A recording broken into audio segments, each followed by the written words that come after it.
My name is Seth, and I'd like to welcome you to the Giraffe Animation Festival of Calgary.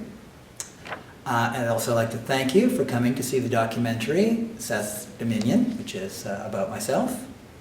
I'm speaking to you from the University of Lethbridge Art Gallery, where you will, if you come, you will see the city of Dominion on display, a cardboard city that you'll learn more about when you see the film. Seth, in the documentary, you mentioned a distinction between projects that were conceived for public display and those that are just for yourself, listing Dominion as the latter.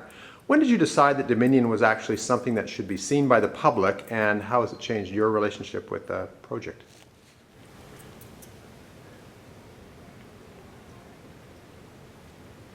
As an artist, I've always felt that it's important to have two kinds of work.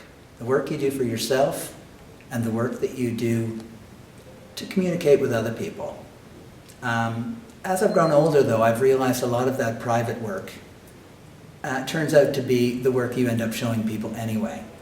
The little city of Dominion is a perfect example of that because it was originally made just for myself as a little project, a hobby almost, in my studio.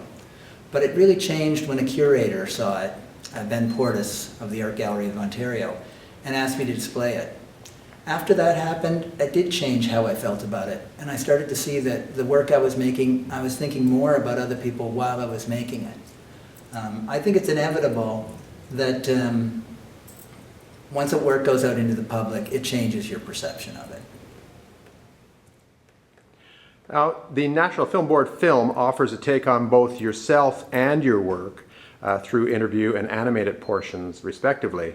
Were you comfortable with both portrayals, and which of them did you find more interesting to see interpreted through the filmmaker's eyes?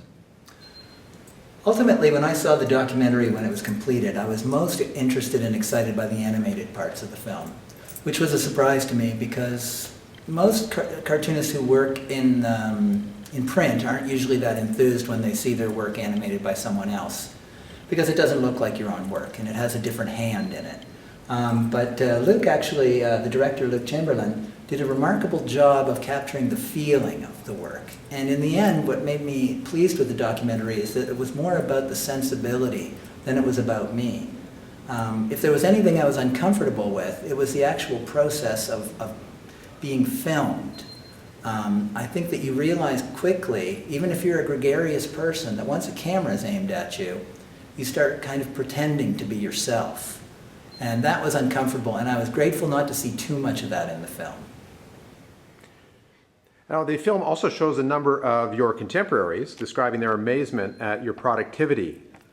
Do you feel that your work ethic is as noteworthy as the film makes it out to be, or your contemporaries make it out to be? And what advice would you have for others who struggle to emulate it? It's funny, you know, that the film does make it look like I work very hard. But I don't think I actually work nearly as hard as it implies. I think I give a good impression of working hard. But truthfully, and the film also makes me look a lot more sensitive than I think I really am. But the truth is you do have to work a lot if you're an artist, if you want to make progress. But I think the secret to that is you just have to like doing the work. If you don't like doing the work, something's wrong. It should be somewhere, your studio should be somewhere you want to spend a lot of time in.